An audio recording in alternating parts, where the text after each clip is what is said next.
Hello बच्चों। तो कैसे हैं आप सब? आई होप आप बहुत ज्यादा अच्छे होंगे। मेरा नाम है अमन और आप देखना शुरू कर चुके हैं 30 days revision challenge.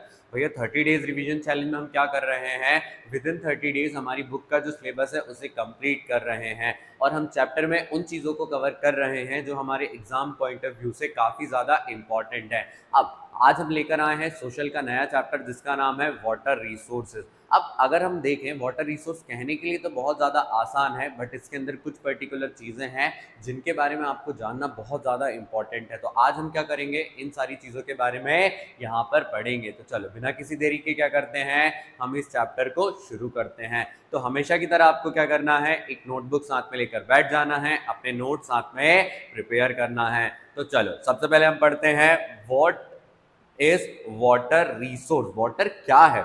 It is one of the most important resource on the earth. Although 71% of the total surface of the earth is covered with water, but only 1% of the fresh water is available for direct human use. क्या बताया जाता है कि हमारा जो अर्थ है उसके ऊपर 71% वाटर अवेलेबल है, बट अगर हम बात करें उसके बाद भी केवल और केवल हम कितना पानी इस्तेमाल कर सकते हैं, 1% ही पानी इस्तेमाल कर सकते हैं, क्योंकि ये हमें किस फॉर्म में देखने को मिलता है, फ्रेश वाटर के फॉर्म में देखने को मिलता है। और साथ ही में हमें बताया गया कि हमारे अर्थ पर जो सबसे प्रीशियस रिसोर्स है या सबसे ज्यादा इंपॉर्टेंट रिसोर्स है वो है हमारा वाटर। वो क्या है? हमारा वाटर। तो भैया हमने ये तो समझा कि वाटर हमारे लिए सबसे ज्यादा इंपॉर्टेंट है और इतने ज्यादा अमाउंट में प्रेजेंट रहने के बाद भी हम उसमें से केवल 1% ही वाटर, फ्रेश वाटर के फॉर्म में यूज कर पाते हैं। बाकी सारा जो पानी है वो अलग अलग समुद्रों में, जैसे हमें पता है जो हमारे ओशन है वो डिवाइडेड है, तो ओशन का जो वाटर है वो काफी ज्यादा है जो हमारे ड्रिंकिंग पर्पस में नहीं आता है, अदर पर्पसेस में नहीं आता है, जिस कारण अगर हम बात करें उस पर्टिकुलर पानी का हम इस्तेमाल नहीं कर सकते। तो जो केवल 1% पानी है, जो इतना थोड़ा सा पानी है इतनी सारी पॉपुलेशन के बीच में, और जैसे जैसे पॉपुलेशन बढ़ रही है वैसे वैसे जो यूसेज ऑफ वाटर है और जो नीड है वाटर की वो काफी तेजी से बढ़ रही है, जिस कारण अगर हम बात करें हमें क्या करना पड़ेगा, अपने पानी को प्रिजर्व करना पड़ेगा। और साथ ही में हमें क्या बताया जाता है, India is facing an acute shortage of water supply. अब आपने देखा होगा जैसे गर्मियां आने वाली हैं तो हम देखते हैं हमारे घरों के आसपास इस तरीके की लाइन लगना शुरू हो जाती है, लोगों के घर में पानी की जो अवेलेबिलिटी रहती है वो काफी ज्यादा कम हो जाती है। हमारे भारत में हमने देखा कि जैसे ही बारिश का सीजन शुरू होता है वैसे पानी की जो मात्रा रहती है वो बढ़ जाती है, क्योंकि जो रेन वाटर रहता है वो आता है, रेन वाटर के कारण अवेलेबिलिटी ऑफ वाटर कंप्लीट हो जाती है। बट रेन वाटर दिसंबर जनवरी तक तो सफिशिएंट रहता है, बट उसके बाद जो नेक्स्ट 5 से 6 महीने रहते हैं उसमें हमें एक्यूट शॉर्टेज ऑफ वाटर देखने को मिलती है। और अगर हम बात करें नियर फ्यूचर में हमारा जो भारत है वो बहुत ज़्यादा वाटर शॉर्टेज को फेस करने वाला है। India receives about 4% of the global precipitation and ranks 133 in the world. अगर हम बात करें जो हमारा भारत है वो वर्ल्ड में जो ग्लोबल प्रेसिपिटेशन है यानी जो बारिश होती है उसका केवल और केवल 4% रिसीव करता है, और हमारा भारत वर्ल्ड में 133 नंबर पे आता है। कितने नंबर पे आता है? 133 नंबर पे आता है। तो इससे हमें क्लैरिटी मिल जाती है कि आज भी हमारे भारत में इतना पानी अवेलेबल नहीं है कि हर पर्सन की जो वाटर की नीड है, वाटर की रिक्वायरमेंट है, उसे हम फुलफिल कर सके। अब जैसे आपने कई बार देखा होगा कि हमारे भारत के कुछ एरिया ऐसे हैं जहाँ पर बड़ी बड़ी नदियाँ हैं, बड़ी बड़ी नदियों के कारण वहाँ के आसपास के जो लोग हैं उनके लिए पानी की समस्या नहीं होती है। बट कुछ एरियाज हैं जैसे वेस्ट राजस्थान हो गया हमारा, राजस्थान के बाद अगर हम बात करें गुजरात के कुछ एरियाज हो गए, महाराष्ट्र के कुछ एरियाज हो गए, हमारे साउथ इंडियन स्टेट के कुछ पर्टिकुलर एरियाज हो जाते हैं। फिर अगर हम बात करें हमारे वो पर्टिकुलर एरियाज जो रिमोट लोकेशंस पर आ जाते हैं, उन सारे एरियाज में हम देखते हैं पानी की जो समस्या है वो काफ़ी तेज़ी से बढ़ रही है, सभी लोगों के पास पानी अवेलेबल नहीं रहता। आपने सुना होगा कि जो दिल्ली है वहाँ पर खुद का पानी नहीं है, उन्हें क्या करना पड़ता है, दूसरे स्टेट से वाटर लेना पड़ता है। तो हमारे देश में काफ़ी सारे स्टेट ऐसे भी हैं, काफ़ी ज़्यादा यूनियन टेरिटरीज ऐसी भी हैं जिनके पास अपना खुद का कोई वाटर रिसोर्स नहीं है, उन्हें क्या करना पड़ता है, किसी और पे डिपेंडेंट रहना पड़ता है। बट भैया हम सिर्फ नदियों पे डिपेंडेंट रहते हैं क्या? नहीं, जो हमारा पानी है वो हमें ग्राउंड वाटर से मिल जाता है और भी अलग जगहों से मिल जाता है। बट अगर हम बात करें धीरे धीरे करके हमने क्या किया है, पूरी तरीके से हर जगह पर सीमेंट लगा दिया। अब ये सीमेंट लगाने से क्या करा है, हमने पूरा का पूरा कंक्रीट कर दिया। तो जो वाटर एब्जॉर्प्शन कैपेसिटी थी हमारे अर्थ की वो धीरे धीरे करके रिड्यूस होते जा रही है, और जैसे जैसे ये वाटर एब्जॉर्प्शन कैपेसिटी रिड्यूस होगी, वैसे वैसे हम नोटिस करेंगे कि जो ग्राउंड वाटर लेवल है वो और ज़्यादा रिड्यूस हो जाएंगे। तो हमने देखा वाटर हमारे लिए one of the most important resource है, बाकी सारे जो काम है इस पे डिपेंडेंट रहते हैं। बट आज भी अगर हम देखें हमारे भारत में केवल और केवल 4% ही बारिश होती है, और हमारे यहाँ जो वर्ल्ड की 17 से 18% पॉपुलेशन है उसके लिए जो वाटर है वो बिल्कुल भी क्या कह सकते हैं आप, प्रॉपर नहीं है कि हमारी जो नीड्स हैं उसको फुलफिल किया जा सके। और साथ ही में अगर हम बात करें, आज हमारा Bharat acute shortage of water resource face कर रहा है। अब यहाँ पर अगर हम देखें आगे हमें क्या बताया जाता है, अब बात आती है कि हमारे भारत में जो वाटर स्कैरसिटी है या हम बात करें पानी की जो समस्या है वो हमें क्यों फेस करनी पड़ रही है। अगर आप ध्यान से पढ़े, पहला पॉइंट हमें क्या बताया जाता है, ग्रोइंग पॉपुलेशन। हमारा भारत जब आज़ाद हुआ था 1947 में, उस समय पर हमने देखा था कि जो हमारी पॉपुलेशन थी वो लगभग 40 करोड़ थी। बट प्रेजेंट डे अगर हम बात करें 2025 में जो हमारी पॉपुलेशन है वो 150 करोड़ का जो मार्क है उसको क्या कर चुकी है, क्रॉस कर चुकी है। अब हमने देखा कि विद इन 75 ईयर्स हमारा जो भारत है वो इतना ज़्यादा क्या कर चुका है, पॉपुलेशन वाइज ग्रो कर चुका है। तो जब पॉपुलेशन हमारी क्या करती है, ओवर ग्रो करती है, उस समय हम देखते हैं वाटर का जो शॉर्टेज है वो हमें फेस करना पड़ता है। भाई ये पॉपुलेशन से हमें वाटर का शॉर्टेज कैसे फेस करना पड़ रहा है, जैसे पहले 5 लोग थे तो वो क्या किया करते थे, घर में 50 लीटर पानी को इस्तेमाल करते थे। बट जैसे ही वहाँ पर 6 या 7 लोग हो जाएंगे तो वो 50 लीटर जो पानी रहेगा वो उतने सारे लोगों में क्या नहीं रहेगा, इनफ नहीं रहेगा। जिस कारण अगर हम बात करें जो ग्रोइंग पॉपुलेशन है वो एक कॉज ऑफ कंसर्न है। और आज हम देख रहे हैं कि हमारे यहाँ पर जो पॉपुलेशन है वो काफ़ी तेज़ी से बढ़ रही है। दूसरा पॉइंट हमें क्या देखने को मिलता है, ओवर इरिगेशन। अब भैया ये ओवर इरिगेशन क्या है, तो आज अगर हम बात करें जो खेत में खेती करी जाती है वहाँ पर किसान क्या करते हैं, बड़े बड़े डैम से जो पानी आता है उस कारण अपने जो वाटर रिसोर्सेज रहते हैं उनका ओवर यूज़ करते हैं। तो भैया वहाँ पर जो ओवर यूज़ होता है, बहुत ज़्यादा पानी का इस्तेमाल किया जाता है, उसके वजह से जो हमारा वाटर रिसोर्स है वो क्या करता है, कम होता है। भैया सिर्फ हम डैम के पानी पर डिपेंडेंट रहते हैं क्या, नहीं। आपने देखा होगा जो किसान लोग रहते हैं वो नदियों में अपने मोटर डाल लेते हैं, पानी निकाल लेते हैं, फिर अगर हम बात करें जो ट्यूबवेल्स वो अपने खेतों में लगवाते हैं उसका भी वो बहुत ज़्यादा इस्तेमाल करते हैं। जिस कारण अगर हम बात करें जो ओवर इरिगेशन है वो एक पर्टिकुलर कॉज ऑफ कंसर्न है।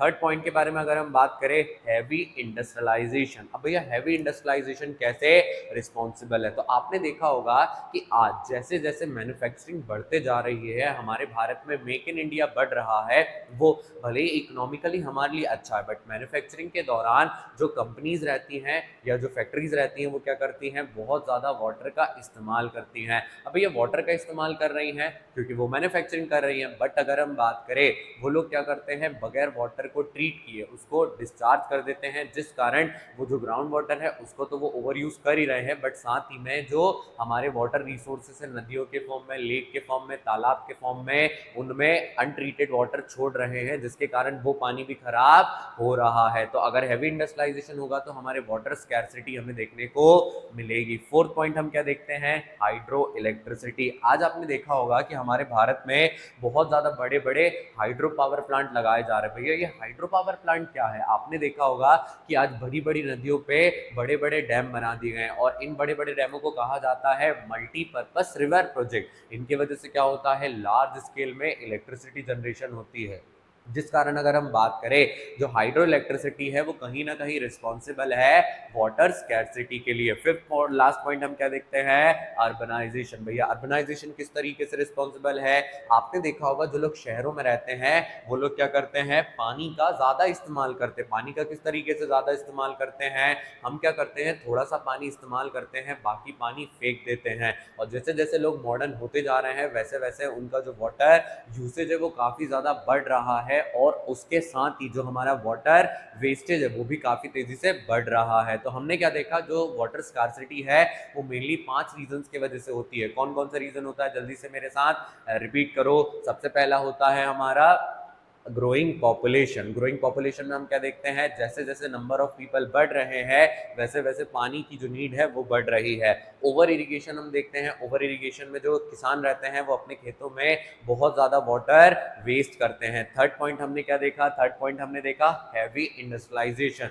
हैवी इंडस्ट्रियलाइजेशन में हम देख रहे हैं मैन्युफैक्चरिंग के दौरान जो बड़ी बड़ी फैक्ट्रीज हैं वो बहुत ज़्यादा पानी का इस्तेमाल कर रही हैं, जिसके कारण पानी वेस्ट हो रहा है। फिर फोर्थ पॉइंट के बारे में हमने क्या बात करी थी, हाइड्रो इलेक्ट्रिसिटी। आज हाइड्रो इलेक्ट्रिसिटी जनरेशन के कारण हमारी नदियों पे बड़े बड़े डैम बनाए जा रहे हैं और बड़े बड़े डैम के कारण जो हमारा पानी है वो रुक भी रहा है और साथ में काफ़ी ज़्यादा खत्म हो रहा है। लास्ट पॉइंट हमने देखा कि जो अर्बनाइजेशन है वो हमारे लिए कॉज ऑफ कंसर्न है, क्योंकि इसके वजह से मॉडर्नाइजेशन हो रही है और मॉडर्नाइजेशन की वजह से अगर हम बात करें लोगों का जो वाटर यूसेज है वो काफ़ी तेज़ी से बढ़ रहा है। तो इन सारी रीज़न के कारण अगर हम बात करें आज हमारे भारत में हमें वाटर स्कैर्सिटी फेस करने को मिल रही है। भैया ये तो हमने देख लिया कि वाटर स्कैर्सिटी हमें देखने को मिल रही है। अब यहाँ पर अगर हम बात करें जो पानी है उसके बाद अवेलेबल कहाँ से हो रहा है, पानी हमारे पास आ कहाँ से रहा है और पानी किस तरीके से हमारे पास अवेलेबल है। तो हमने देखा कि हमारे भारत में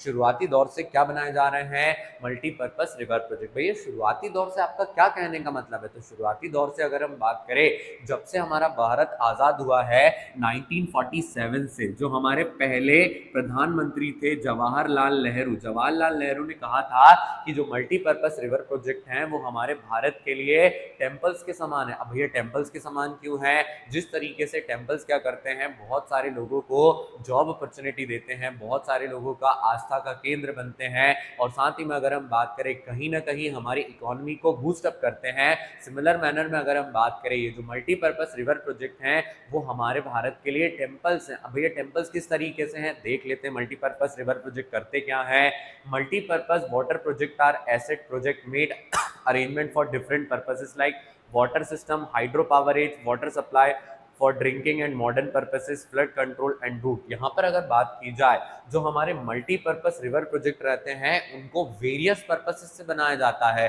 जैसे इनके नाम में लिखा हुआ है मल्टीपर्पस, यानी कि इनका बहुत बड़ा पर्पस रहता है। भैया कहाँ कहाँ पर्पस रहता है, आपने देखा जो हाइड्रो पावर रहती है, हाइड्रो इलेक्ट्रिसिटी लास्ट पॉइंट में हम पढ़ के आए, तो इन रिवर प्रोजेक्ट से हम हाइड्रो इलेक्ट्रिसिटी जनरेट करते हैं और आज हमारा भारत जो टोटल एनर्जी हम यूज करते हैं उसका लगभग 25 से 30% जो है वो हाइड्रो इलेक्ट्रिसिटी से जनरेट कर रहा है। फिर दूसरी बात अगर हम बात करें, वाटर को सप्लाई करा जाता है ड्रिंकिंग के लिए, मॉडर्न पर्पसेस के लिए, मॉडर्न पर्पसेस में आपका मैन्युफैक्चरिंग भी आ जाता है, फिर अगर हम बात करें इरिगेशन भी आ जाता है, फ्लड को कंट्रोल करने के लिए भी ये काफ़ी ज़्यादा इंपॉर्टेंट रहते हैं।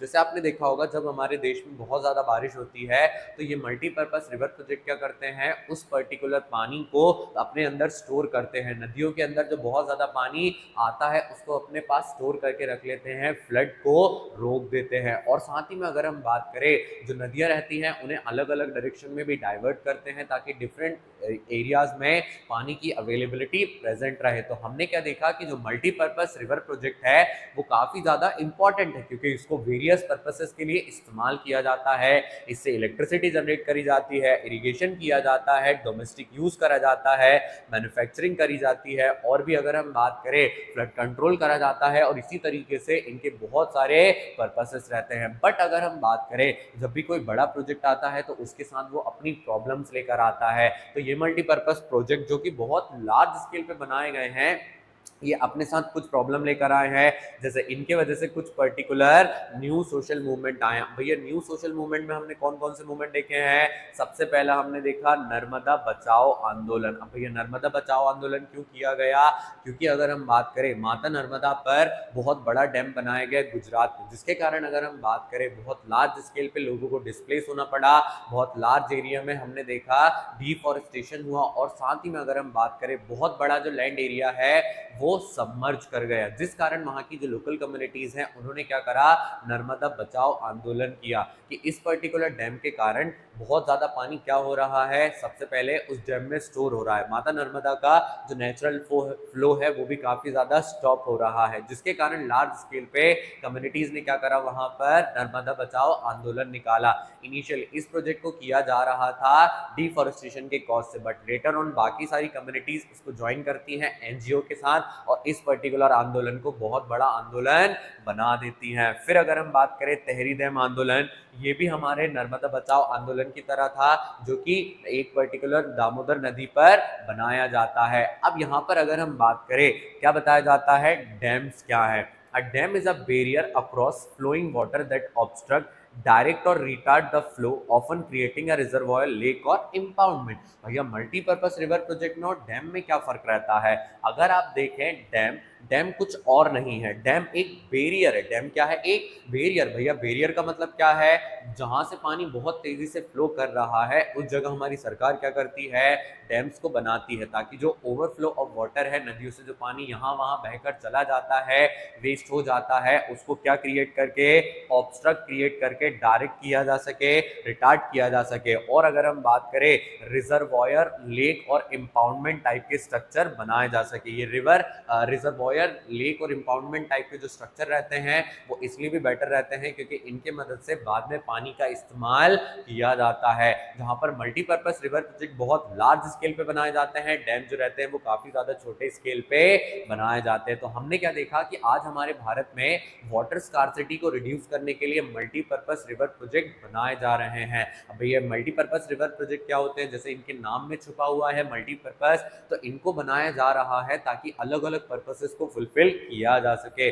और हमने देखा जहां पर ये एक तरफ हमारे लिए इंपॉर्टेंट भी है, दूसरी ओर अगर हम बात करें, इन्होंने नए सोशल मूवमेंट को भी जन्म दिया है। और अगर हम देखें, इनके जो छोटे भाई बहन रहते हैं जिसे हम डैम कहते हैं, वो एक ऑब्स्ट्रक्ट टाइप का स्ट्रक्चर रहता है जो कि क्या करता है, रिजर्वॉयर, लेक और इम्पाउंडमेंट क्रिएट करता है, जहां पर हम थोड़े से मात्रा में पानी को स्टोर करके रख सकते हैं। तो ये पढ़ा हमने मल्टीपर्पज रिवर प्रोजेक्ट। अब भैया जो चीज इतनी ज्यादा इंपॉर्टेंट है उसके कुछ एडवांटेजेस रहते हैं, उसके क्या रहते हैं, कुछ डिसएडवांटेज रहते हैं। तो हम क्या करेंगे, एडवांटेज भी पढ़ेंगे, डिसएडवांटेज भी पढ़ेंगे, और वो एडवांटेज क्यों है ये भी देखेंगे, डिसएडवांटेज क्यों है उसको भी हम यहाँ पर पढ़ेंगे। तो देखिए क्या बताया जाता है, advantages of multipurpose river project. भैया जो मल्टीपर्पज रिवर प्रोजेक्ट है वो इंपॉर्टेंट है। सबसे पहला क्यों, सबसे पहला पावर जनरेशन। आपने देखा कि आज हमारे भारत की लगभग 25% ऑफ द इलेक्ट्रिसिटी जो नीड है उसको हम हाइड्रो इलेक्ट्रिसिटी से फुलफिल कर रहे हैं, जिसके लिए ये इंपॉर्टेंट हो जाता है। दूसरा अगर हम बात करें, फ्लड को कंट्रोल करता है। आपने देखा कि जब बारिश बहुत ज्यादा होती है तो उस समय ये पर्टिकुलर स्ट्रक्चर क्या करते हैं, नदी का बहुत ज्यादा पानी अपने अंदर स्टोर कर लेते हैं, और नदी के कारण जो वहां पर बहुत ज्यादा तबाही मचने वाली थी, हमारे यहाँ पर रिसोर्सेज खराब होने वाले थे, बहुत ज्यादा पैसे वेस्ट होने वाले थे, ताकि हम रिक्रिएट ना करें, तो उसको वो क्या करती है, कंट्रोल करती है। सॉइल कंजर्वेशन, आपने देखा होगा जब नदियां बहुत ज्यादा फ्लो से बहती हैं तो वो आसपास की मिट्टी को अपने साथ बहाकर ले जाती हैं, जिसके कारण सॉइल इरोजन होता है। तो ये मल्टीपर्पज रिवर प्रोजेक्ट क्या करते हैं, जो बहुत ज्यादा ओवरफ्लो रहता है या हम बात करें स्पीड ऑफ वाटर रहता है, उसको रिड्यूस करता है और सॉइल को कंजर्व करता है। फोर्थ पॉइंट में हम देखते हैं, किसानों के पास पानी अवेलेबल नहीं रहता था इरिगेशन के लिए, जिस कारण वो ज्यादा स्केल पे खेती नहीं कर पाते थे। तो आज वो क्या कर पाते हैं, लार्ज स्केल पे खेती कर पाते हैं, क्योंकि उनके पास साल भर पानी अवेलेबल रहता है। फिर अगर हम बात करें एफॉरेस्टेशन, अब आपने कई बार देखा होगा कि जिस जगह पर बड़े बड़े मल्टीपर्पज रिवर प्रोजेक्ट बनाए जाते हैं या डैम बनाए जाते हैं, उसके आसपास बहुत लार्ज स्केल में एफॉरेस्टेशन किया जाता है, जिसके वजह से वाइल्ड लाइफ को भी बहुत ज्यादा फायदा पहुंचता है। और अगर हम बात करें, जो नेचुरल हैबिटेट है वो भी काफी ज्यादा अच्छा हो जाता है। तो लार्ज स्केल पे एफॉरेस्टेशन किया जाता है। फिर अगर हम बात करें टूरिस्ट अट्रैक्शन, अब आपने कई बार देखा होगा कि आपके शहर के आसपास जो भी डैम होगा, जो भी मल्टीपर्पज रिवर प्रोजेक्ट होगा, वहां पर लोग घूमना जाना पसंद करते हैं। अब घूमना पसंद क्यों करते हैं, क्योंकि वाटर जो रिसोर्स रहता है वो काफ़ी ज़्यादा अच्छा रहता है, वहां पर बोटिंग करी जा सकती है। फिर अगर हम बात करें, साइट सीइंग करी जा सकती है, पिकनिक स्पॉट बनाए जा सकते हैं, जिस कारण ये टूरिस्ट को क्या करते हैं, अट्रैक्ट करते हैं। तो हमने देखा वेरियस मैनर में जो मल्टीपर्पज रिवर प्रोजेक्ट है वो हमारे लिए एडवांटेजियस हैं। बट अगर हम बात करें, जिस चीज का एडवांटेज होता है उस चीज का कहीं ना कहीं डिसएडवांटेज भी रहता है। अब भैया किस तरीके से डिसएडवांटेज रहता है उसको देखते हैं। Excessive sedimentation at the bottom of the reservoir, सबसे पहला हम देखते हैं एक्सेसिव सेडिमेंटेशन। अब आपने देखा होगा जब नदियां क्या करती हैं, फ्लो करती हैं, तो वो अपने साथ बहुत ज्यादा पत्थर को लेकर जाती हैं। छोटे छोटे पत्थर रहते हैं, बड़े बड़े पत्थर रहते हैं, जो पानी के फ्लो के साथ बहते जाते हैं। तो ये ऑब्स्ट्रक्ट क्या करते हैं, उन पत्थरों को रोक लेते हैं। अब वो पत्थर जब रुक जाते हैं तो वो नीचे क्या कॉज करते हैं, पत्थरों की एक लेयर कॉज करते हैं, जो सेडिमेंट बना लेता है, और एक्सेसिव सेडिमेंटेशन के कारण हम देखते हैं नीचे की मिट्टी खराब हो जाती है, वहां पर रहने वाली जो फिशेस रहती हैं उनके लिए एक अच्छा एनवायरनमेंट नहीं रह पाता है, और अगर हम बात करें उसके कारण जो फ्लो ऑफ वाटर है वो भी कहीं ना कहीं रिड्यूस हो जाता है। Submerge of land and vegetation, यहाँ पर अगर हम बात करें, आपने देखा कि जो नर्मदा बचाओ आंदोलन था उसको इनिशियली किया गया था क्योंकि वहां पर बहुत बड़ा एरिया था जहां पर डिफॉरेस्टेशन हो रहा था और बहुत ज्यादा लैंड ऐसा था जो सबमर्ज हो रहा था। तो हम देखते हैं जब इन डैम्स को बनाया जाता है तो बहुत बड़े एरिया को खाली करवा दिया जाता है क्योंकि इन एरियाज में पानी आकर स्टोर होता है। तो इसके वजह से हम देखते हैं कि जो बहुत बड़ा लैंड रहता है, बहुत ज्यादा वेजिटेशन रहती है, वो पानी के अंदर सबमर्ज हो जाती है। फिर अगर हम बात करें थर्ड पॉइंट, हम क्या देखते हैं, displacement of villagers and communities. यहाँ पर जिस पर्टिकुलर एरिया में आप डैम बनाते हैं या जिस पर्टिकुलर एरिया में आप मल्टीपर्पज रिवर प्रोजेक्ट बनाते हैं वहां पर हमेशा खतरे के चांसेस रहते हैं क्योंकि जो आपके मल्टीपर्पज रिवर प्रोजेक्ट या डैम रहते हैं वो कभी भी ओवरफ्लो कर सकते हैं जिसके कारण बहुत लार्ज स्केल पे तबाही आ सकती है। तो वहां की कम्युनिटीज को क्या कर दिया जाता है, डिस्प्लेस करा जाता है। तो लोगों को क्या करना पड़ता है, अपना काम धंधा छोड़कर, अपना प्लेस छोड़कर, अपना घर छोड़कर उस जगह से डिस्प्लेस होना पड़ता है और किसी और जगह जाकर सेटल होना पड़ता है। तो ये प्रॉब्लम हमें यहाँ देखने को मिल जाती है। लास्ट पॉइंट में हम क्या देखते हैं, in case of excessive rainfall the release of water from dams often flood the area. यहाँ पर अगर हम बात करें जब एक्सेसिव रेनफॉल होता है तो वो जो मल्टीपर्पज रिवर प्रोजेक्ट रहते हैं जो कि फ्लड कंट्रोल करने के लिए बनाए जाते हैं, जब वो ओवरफ्लो करने लगते हैं, जब वो पानी से पूरी तरह भर जाते हैं तो अथॉरिटीज़ को क्या करना पड़ता है, उनके गेट्स को ओपन करना पड़ता है। तो लार्ज स्केल में पानी निकलता है जिसका फ्लो भी बहुत ज़्यादा तेज़ रहता है और वो क्या करता है, बहुत ज़्यादा डिस्ट्रक्शन कॉज करता है। तो हम देखते हैं कि कई बार जिनको फ्लड को कंट्रोल करने के लिए बनाया गया था ये रिस्पॉन्सिबल रहते हैं फ्लड को क्रिएट करने में। तो हमने देखा कि एक तरफ मल्टीपर्पज रिवर प्रोजेक्ट हमारे भारत के लिए इंपॉर्टेंट है, बट दूसरी ओर अगर हम बात करें ये हमारे लिए डिसएडवांटेज का भी एक कारण है। अब भैया क्या 1947 के बाद ही मल्टीपर्पज रिवर प्रोजेक्ट बनाए गए? क्या पहले हमारा भारत पानी प्रिजर्व नहीं करता था, या पहले हमारे भारत में पानी के लिए जो लोग थे वो इतने ज्यादा परेशान नहीं हुआ करते थे, या लोगों को पता था हमारे पास बहुत ज्यादा पानी है तो हमें पानी को प्रिजर्व नहीं करना है? बट ऐसा नहीं है, हमारे भारत में हमेशा से ये पर्टिकुलर कल्चर है कि हमें पानी को क्या करना है, प्रिजर्व करना है, जिसके एग्जाम्पल हमें अपनी हिस्ट्री की बुक में भी देखने को मिल जाते हैं। और अगर हम बात करें यहाँ पर हमें क्या बताया जाता है, पानी को हम कैसे प्रिजर्व करते हैं, देखिए hydraulic structure in ancient India. हमारे भारत में एंशिएंट समय से, अब भैया जो एंशिएंट समय था जब से हम क्या कर रहे हैं, अपनी सेंचुरीज को काउंट कर रहे हैं, तब से हम क्या कर रहे हैं, देख रहे हैं हमारे भारत में पानी को प्रिजर्व किया जाता है। जैसे अगर आप बात करें in the first century BC, Srinagarpura near Allahabad had sophisticated water harvesting system channelizing the flood water into the river Ganga। हमने देखा कि जो इलाहाबाद है वहां पर क्या करा जाता था,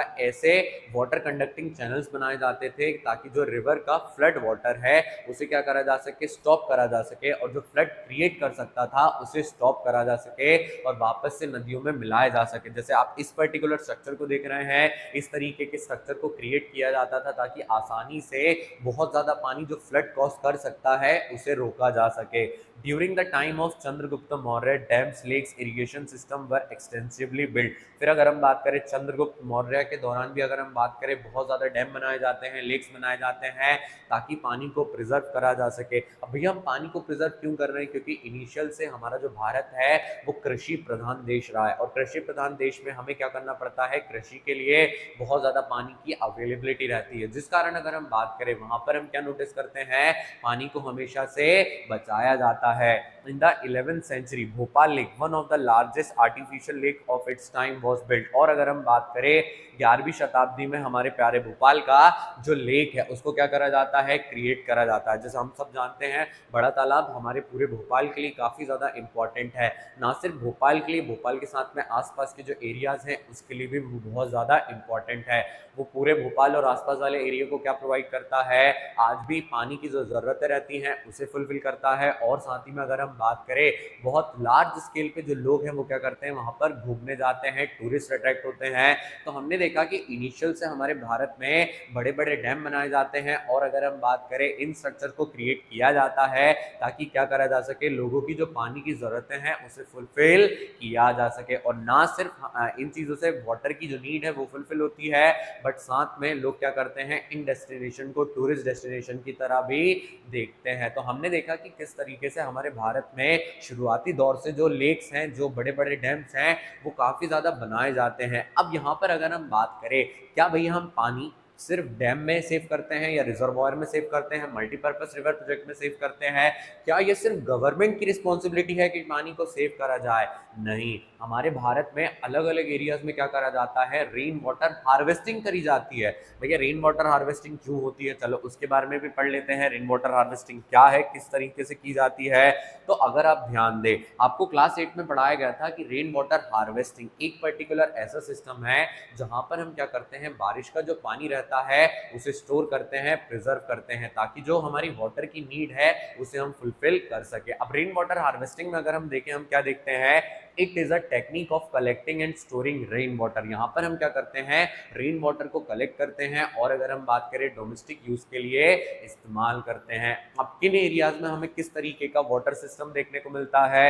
इन hills and mountain region people have built diversion channel like gulls or pools in the western Himalaya for agriculture। अब जैसे आपने देखा होगा कि जो हमारे हिमालयज हैं वहां पर हम क्या देखते हैं, जो ग्लेशियर्स हैं वो कंटिन्यूसली मेल्ट करते हैं, तो पानी क्या करता है, पहाड़ों से नीचे बहकर चला जाता है। पहाड़ों से जब पानी नीचे बहकर चला जाता है तो वहाँ पर हम देखते हैं रिवर्स में पानी चला गया।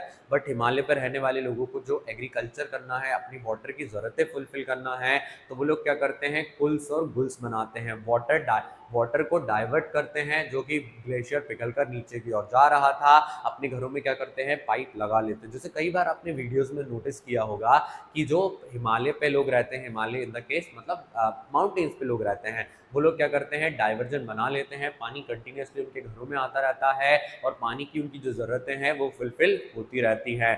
फिर अगर हम बात करें roof top rain water harvesting is commonly practice and store drinking water particularly in Rajasthan. अब जैसा हमें पता है, हमारे भारत में राजस्थान वो पर्टिकुलर एरिया है जहां पर पानी की बहुत कम अवेलेबिलिटी है, जिस कारण अगर हम बात करें वहां पर जो लोग हैं वो क्या करते हैं, वो रेन वाटर हार्वेस्टिंग करते हैं, ताकि उस पर्टिकुलर समय पर जब उनके पास पानी अवेलेबल ना रहे तो उस समय पर वो जो रेन वाटर है जिसको उन्होंने स्टोर किया है उसे इस्तेमाल कर सकें। In the flood plains of Bengal people develop irrigation channels to irrigate their field. और जैसे कि हमें पता है ब्रह्मपुत्र नदी क्या करती है, हर बारिश के सीजन में बहुत ज़्यादा बाढ़ कॉज करती है। आसम और बंगाल इसमें सबसे ज़्यादा क्या करते हैं, डिस्ट्रक्शन फेस करते हैं। तो बंगाल के लोगों ने क्या करा, इस पर्टिकुलर चीज़ का सोल्यूशन निकाला और उन्होंने जो फ्लड क्रिएट करने वाला वाटर था वहां पर ऐसे डाइवर्जन चैनल बनाए, डेनुडेशन वाले चैनल बनाए, जिससे क्या करा जा सके, उस पर्टिकुलर पानी का इस्तेमाल किया जा सके, अपनी फील्ड को इरिगेट किया जा सके।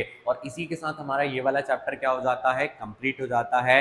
भले ही ये चैप्टर हमारे लिए बहुत ज़्यादा छोटा है बट ये हमारे लिए इंपॉर्टेंट है। इसमें से हम देखेंगे एक पर्टिकुलर क्वेश्चन आएगा जो कि मल्टीपर्पज रिवर प्रोजेक्ट या रेन वाटर हार्वेस्टिंग से हमें देखने को मिल सकता है। तो आपको क्या करना है, काफ़ी ज़्यादा अच्छे से मल्टीपर्पज रिवर प्रोजेक्ट को पढ़ लेना है और याद रखना है जवाहरलाल नेहरू की जो टेंपल वाली बात है वो भी हमारे लिए काफ़ी ज़्यादा इंपॉर्टेंट है। तो चलिए इसी के साथ हमारा ये वाला चैप्टर हो जाता है कंप्लीट। अगर आपको इस वीडियो में कोई भी डाउट रहा है तो आपको कमेंट सेक्शन में कमेंट करना है और मैं आपका उसको रिप्लाई करके सोल्यूशन प्रोवाइड करूंगा। अगर आपको ये वीडियो अच्छी लगी है तो आपको आपके फ्रेंड के साथ इस वीडियो को शेयर करना है। चलो मिलते हैं सोशल के अगले चैप्टर के साथ। Thank you.